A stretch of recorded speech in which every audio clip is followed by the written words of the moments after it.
Hello and welcome to another video. In today's video, this is the final episode on our mini-series of rebuilding a Bolens tube frame PTO, and today we're going to be fitting this to our Bolens 1054.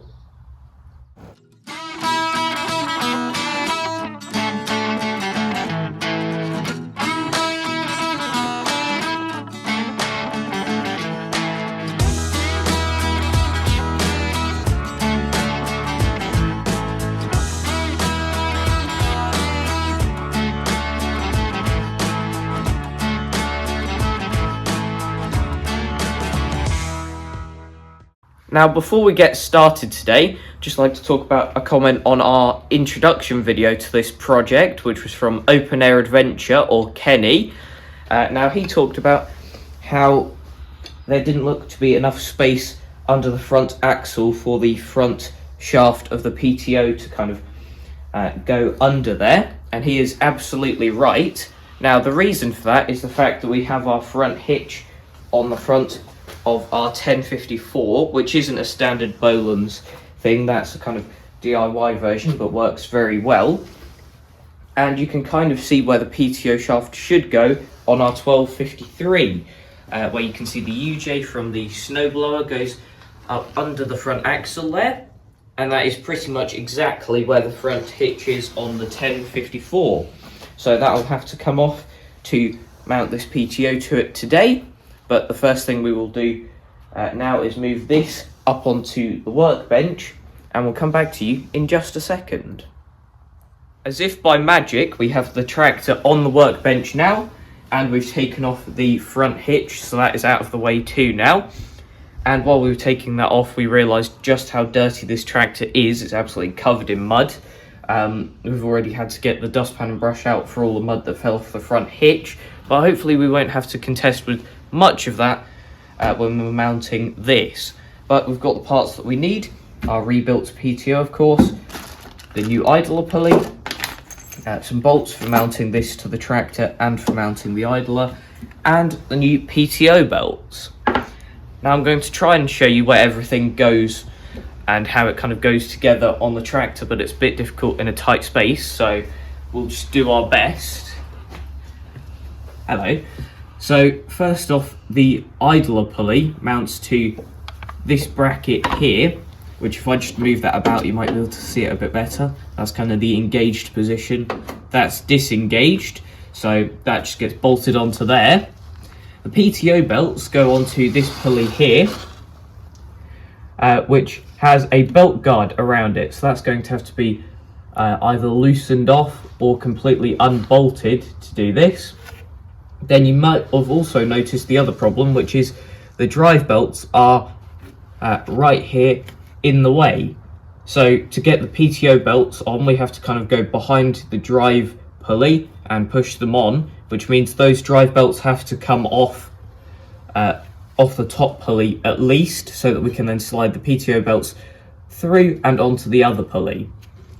Now, our preferred method is to do the belts first and then bolting the rest of the PTO on, and we'll come to why later, because hopefully that will all kind of reveal itself as we do it. But the first thing we're going to do is have a look at taking off or loosening this belt guard, and then we'll go from there.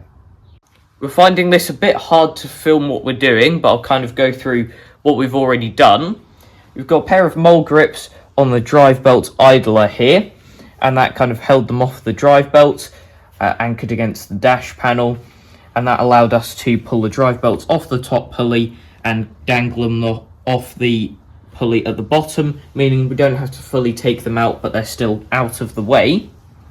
The other thing we've done is we took off the belt guard that's around the belt or the PTO pulley on the engine shaft, and that means that's completely out of the way too for putting the PTO belts on.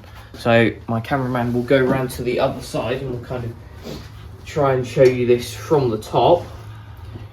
I'm now going to slide these new belts in, which have to go behind the drive pulley and then go in front of that bracket there, trying to squeeze them to let them go through. There we are, that's and past the drive belt, and first one seated on the pulley. Now for the second one, try and use the kind of bend in the belt as I squeeze it to get it past the bracket at the bottom. The second one in, just got to get that lined up now, and that is on too.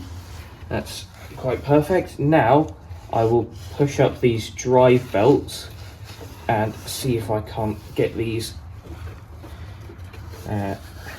back on the drive pulley too.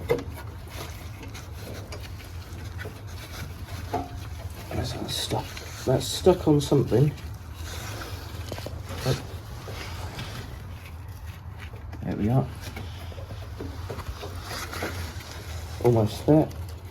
I'm not sure how this will turn out on camera, but in case you can't really see it at the moment, I'm just pushing the drive bolts back onto this pulley. That's onto the first slot, and then just got to push it around onto the other slot. All of this is very difficult to get to, but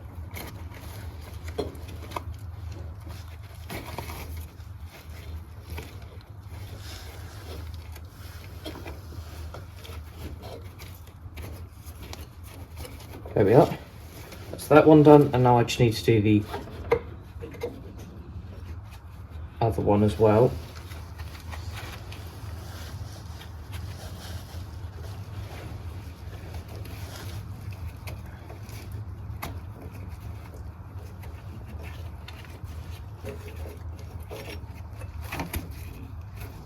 There we are. That's the drive belts back on, and I believe I can now release these mole grips. There we are. Went quicker than I was hoping it would, unfortunately, but that is the idler back onto the drive belts. They are back on, and as you can see, we've got two PTO belts hanging down here, and we can put this belt guard back on now. We've bolted the belt guard back on to the engine now, so that's all done. And now it is time to mount the main body of the PTO, and you'll see now why we've done the belts first, and that is so that we can use that as a bit of a support for when it comes to mounting this. Now I'll let the cameraman go around the other side for hopefully a bit of a better view. The last bit of video was a bit unfocused, unfortunately, so sorry about that, but it was bit difficult when Dad was trying to help me too. But if I lift this up to around the right height, which is more difficult than it sounds when you're at this angle trying to do this, as you can see, the belts are now holding the pulley there, and that means that with one hand I can kind of locate the top hole, and the other one I can start trying to put this bolt in if I can actually find it.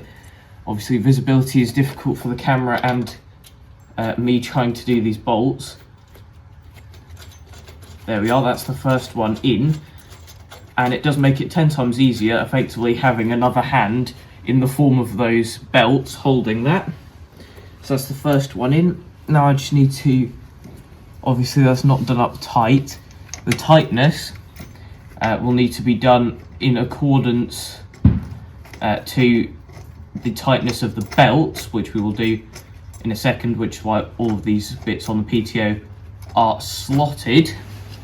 But I'm just trying to get all of these bolts in a tiny bit to start with. Obviously I really can't see the one on this side, so I'm hoping I've just gone into somewhere near the right hole, or the cameraman will do it.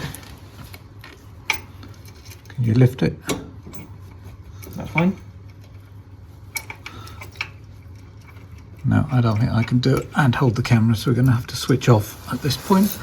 We will be back with you in just a second. Something we forgot to mention is that we used a tap to just quickly go through the threads on these holes.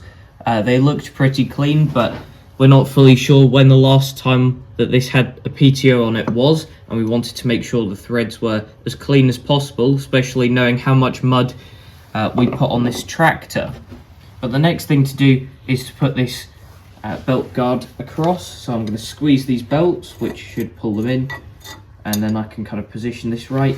Letting go of the bolts holds the bracket as it should be. Now the heads of the bolts go in this side, like so. There we are. And now I just need to do these up, spring washers and nuts on this side. So I'll come back to you in just a second with that all tightened up. We've now done up the bolts on the belt guard on the PTO there. That's all nice and tight.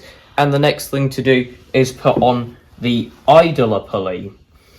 Now, something odd that we've noticed with this in the manual and on all of our other tractors is there are no spring washers or lock nuts or anything like that. It's just a normal washer and then a nut on there, obviously when it's on the tractor, which we find slightly odd. We would have preferred to have something like that, but we're going to follow what's been done everywhere else since that seems to have worked.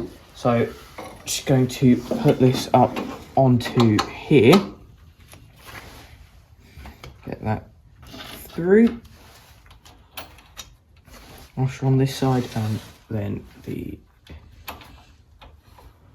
nut on there. Now this is the nut and bolt are 9/16, so I will just get those banners up. It is a bit tight in here, but we will see if I can get that on there. That one won't go on that side, so I'll see if I can put it on the other side. Might be a better match anyway, considering the kind of gap available.